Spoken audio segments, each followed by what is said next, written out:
everyone, today we're looking at notes J-1, composition and inverses. So in part one, we're going to start with composition. So on number one, we're given f of x equals x squared and g of x equals x minus 1. So really this is just a refresher from Algebra 2. So in part A, you're asked to find f of g of x. Remember that this means work your way inside out. So start with g of x, plug g of x into f of x. Okay, so essentially this means f of, and then replace g of x with what g of x is, which is x minus 1. Okay, so now this means plug in x minus 1 into f. So come over here to f, and f is x squared. So this becomes x squared. So the quantity x minus 1 squared. So in other words, the quantity x minus 1 times the quantity x minus 1. So when you FOIL, you get x squared, and then you'll get minus 2x because negative 1x and negative 1x combine to negative 2x. And then negative 1 times negative 1 is positive 1. So I don't expect you to drag the f of g of x equals down the entire time, but for the final answer, yes, you do need to say f of g of x equals, and then whatever it equals. Okay, so in part B, let's talk about what this means. So remember, work your way from the inside out. So this means g of f of x. So find out what f of x is first. So f of x, so we've got g of, and replace the inside with f of x. So f of x is x squared. So now this means find g of x squared. Okay, so that means come over to g, and where you see x, plug in x squared. So x squared minus 1. And there's nothing I can do to simplify or clean up here, so that's my final answer. So g of f of x equals x squared minus 1. Okay, on this problem, on the previous problems on A and B, I had f of g of x and g of f of x. So notice there was an x on the inside, there was an x on the inside. So I knew my answers would contain x's. Here I've got a value on the inside. I've got g of f of 1. So then my answer should have a value. It should just be a value. Whenever you're dealing with values, I tend to use brackets. It makes it easier for me to see. I'm not crazy about the double parentheses. So what I mean is I've got g of, okay, and then remember, work your way on the inside. So find out what f of 1 is. So come over here and get f, and then plug in 1 where you see x. So that would look like this. Plug in 1 where you see x, so 1 squared. So see what I mean? I don't like double parentheses, so I go ahead and use brackets whenever I have values in here and not variables. Okay, so then I have g of 1 squared. So that means just g of 1, right? So now I can get rid of the brackets because now I just have a single parenthesis. So 1 squared is 1, so now I want g of 1. We'll come over to g and plug in 1 where you see x. So 1 minus 1, which is 0. So g of f of 1 equals 0. Okay, so that was the first part of compositions. Now for the second part in compositions, use the graphs to the right to evaluate the functions. So these notations mean the same thing as like what you were dealing with above. Remember from Algebra 2 that the open circle means composition.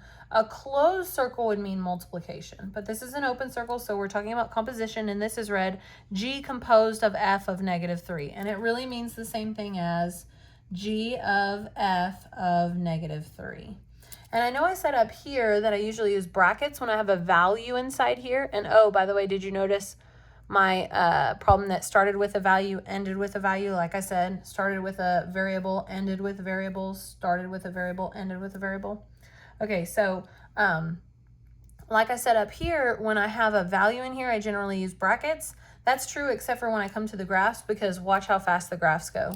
It's not a situation where you'll have double parentheses, so I don't use brackets. And y'all, that's a personal preference. If you're okay with the double parentheses, then use them. I just was telling you that I use brackets there. Okay, so in this case, same as before, you work your way inside out. So I'm going to start with finding f of 3 first. So I'm going to leave this space because I've got to find out what, f of negative 3 is. So that means I'm going to come over here to the f graph. That's the pink graph. That's the quadratic graph.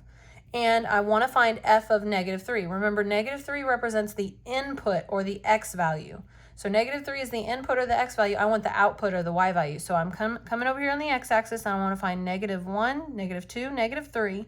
So where on the graph of f do we have an x value of -3? That's this point right here. And so when the input is -3 on the f graph, the output or the y value is +1.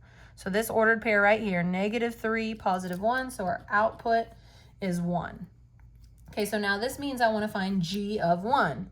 So I find the g graph, which is this blue line segment graph, and if my input is 1, meaning my x value is 1, so find the x, the place on the g graph where x equals 1, and that's this place right here.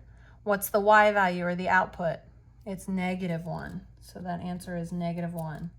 So g composed of f of -3 is equal to -1. And be very careful because you don't want your reader to think you're saying multiplication, so make sure that's very clearly an open circle.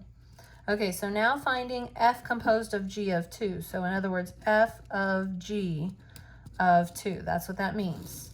So remember, I'm going to keep the outside, and I'm going to work on the inside. So find g of 2. So that means find the g graph. Okay, your input is 2, or your x value is 2. So I'm going to walk over here on the x-axis to +2, and look, I'm already there. So on my g graph, this point right here has an x value of 2. What's the y value? What's the output? It's 0. Okay, this ordered pair is 2, 0. So 0 is what goes here. Now I want to find f of 0.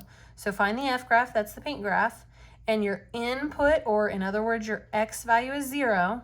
So your x value is 0. So this is the point on the f graph that has an x value of 0. What's this point's output, or in other words, y value? And that is 1, 2, 3, 4. Okay, I didn't mean to mark there, but 4. Okay, so again, this should be a refresher from Algebra 2, so hopefully you're not totally lost. Okay, so now let's look at part 2. This is new. You haven't done this before. Decompositions. So find two functions f and g such that f of g of x equals h of x. There are many correct answers. So what does that mean? That means I want to find, and I'm going to write g of x first and f of x second, because remember we work our way inside out. So I want to find g of x such that if I were to plug it into f of x, it would equal h of x. What do I mean? I'll show you. So here I'm looking for a function plugged inside another function. So I'm going to say g of x is 2x plus 1 because I see 2x plus 1 inside x squared. Think about it, y'all. So let's cover this.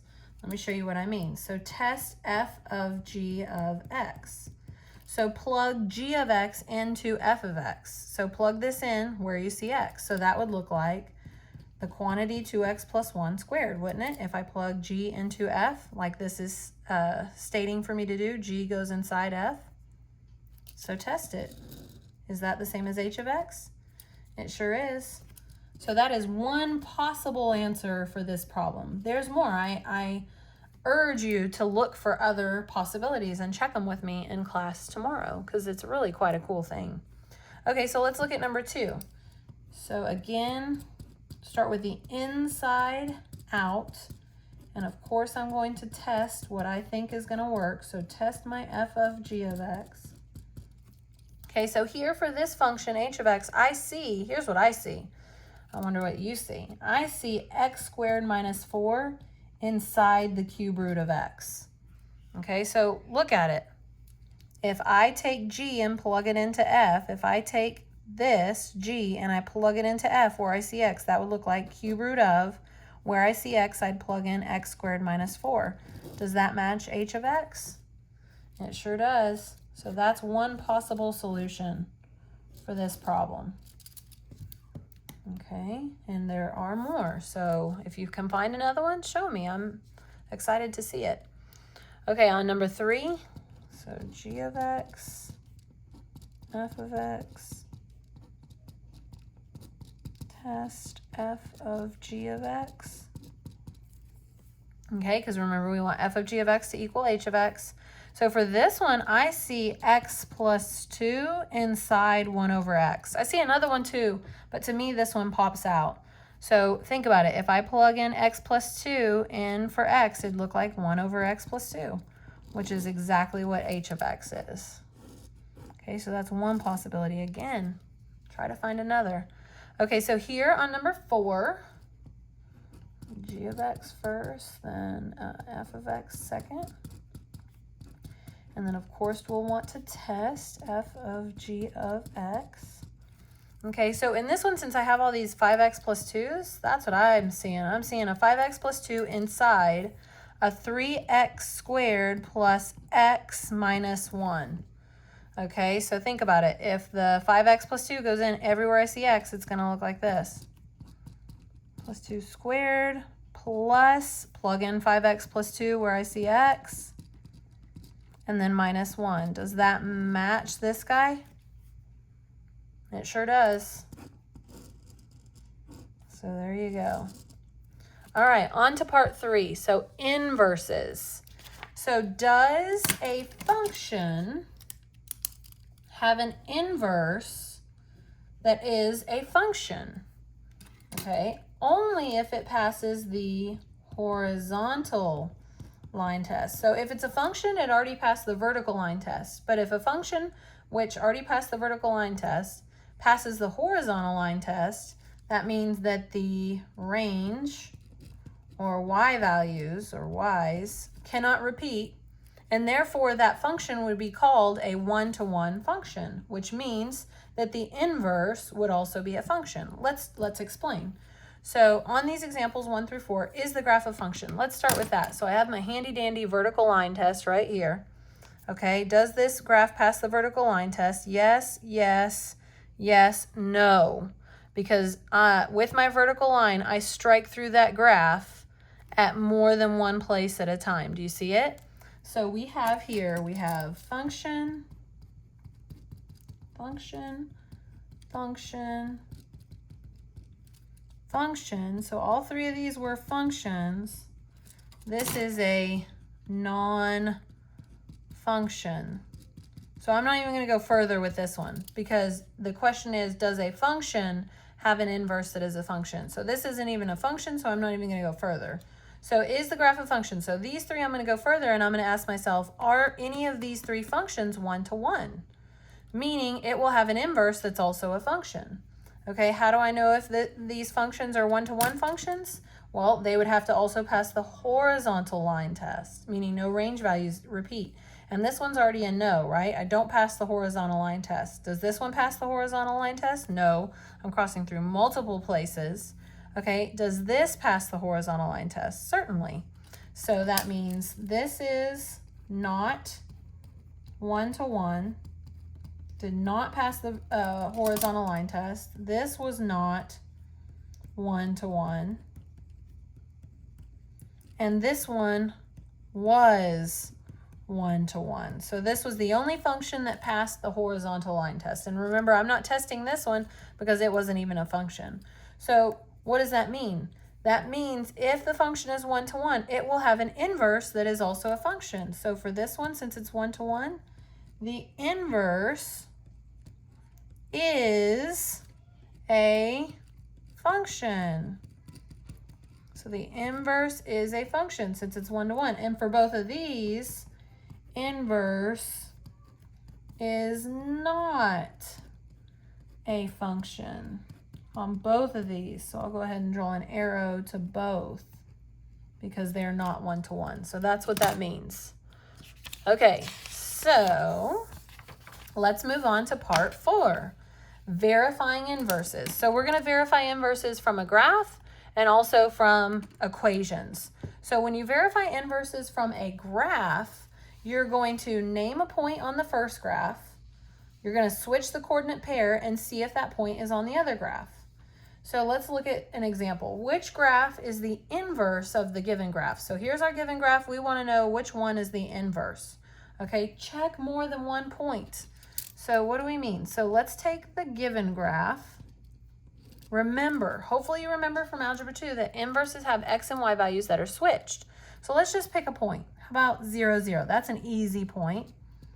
Okay, so 0, 0 is on the graph, so what would be the point on the inverse graph? Well, if you switch the x and y, since it's 0, 0, if you switch 0, 0, it's going to stay 0, 0. So which of these three graphs has the point 0, 0? Oh, wait, they all do. That's why it says check more than one point. Okay, so let's try another point. How about this point right here? So that's the ordered pair 1, 1. So we have another situation where when you switch it, it still stays 1, 1.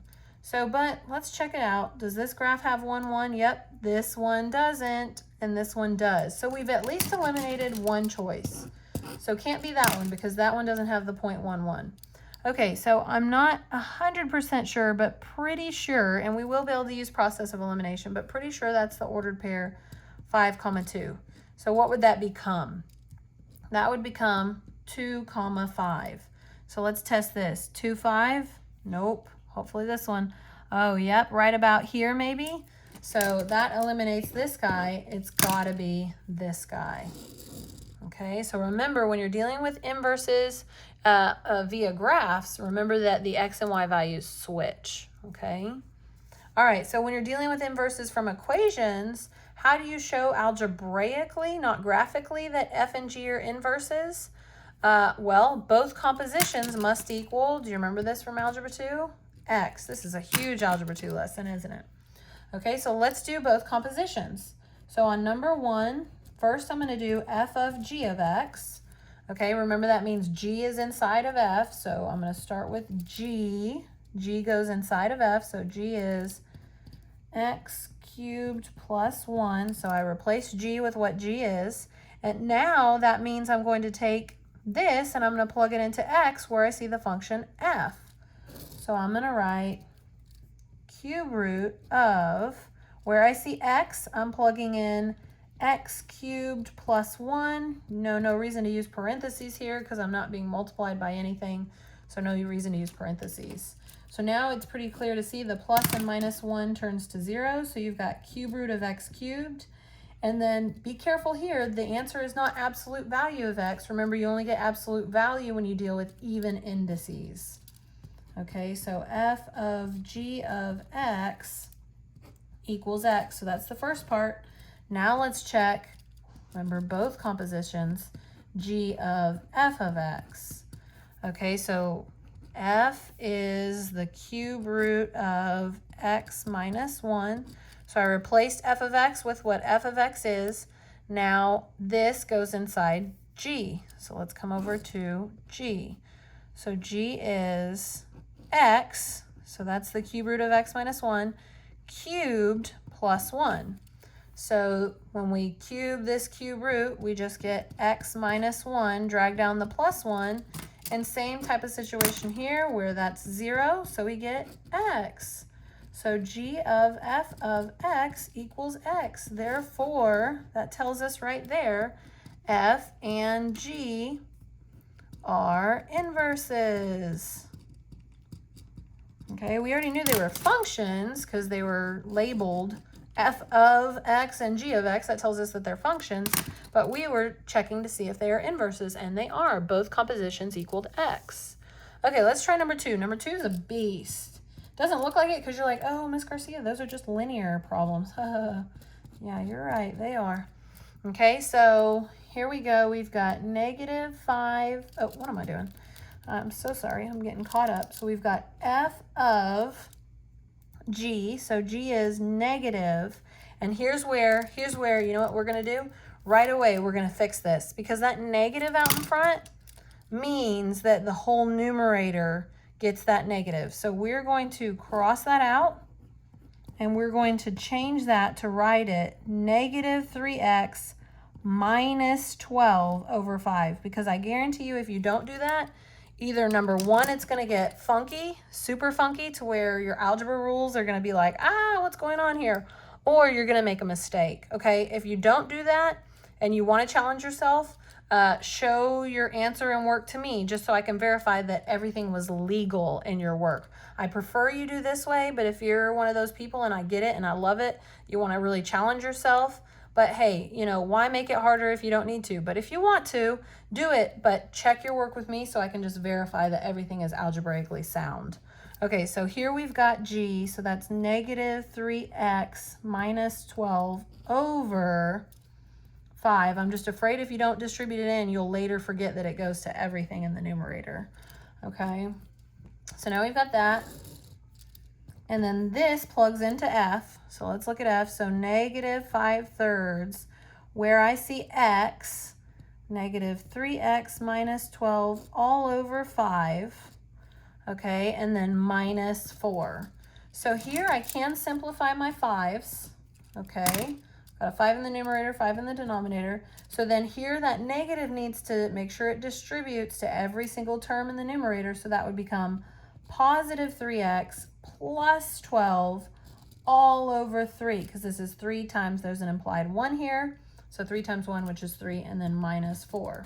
And then, of course, don't forget, all right, so we have x plus 4 minus 4, which, yay, that's a great sign. X, well, kind of, right? If it wasn't x, we could have stopped and said, oh, these aren't inverses, but since f of g of x is x, now we've got to go on and find g of f of x. Okay, so g of, and then what's f? F is negative 5/3. I've hounded you about this before. I'm going to continue to hound you about that. Make sure that x is in the middle or in the numerator. Okay, otherwise it's a rational, not a linear function, and that would be wrong. Okay, so now plug this into g. So for g, I've got negative 3, where I see x, negative 5/3 x minus 4. Okay, so I've got negative 3x minus 12 all over 5. Okay, I told you this was going to get hairy. Okay, so now make sure you distribute. Okay, so this would become positive 5x when you multiply those, and then positive 12, drag down the minus 12 all over 5. So I'm going to take care of this first, and then I'm just going to have 5x over 5, and then of course that simplifies, and then what do you know? Oh, oops. I'm getting excited, y'all. I'm getting super excited. G of f of x equals x. So therefore, f and g are, in fact, inverses. Yay, y'all did great today. And again, if you didn't distribute in the beginning and change the way that g of x looked, make sure that you check with me on your work on that.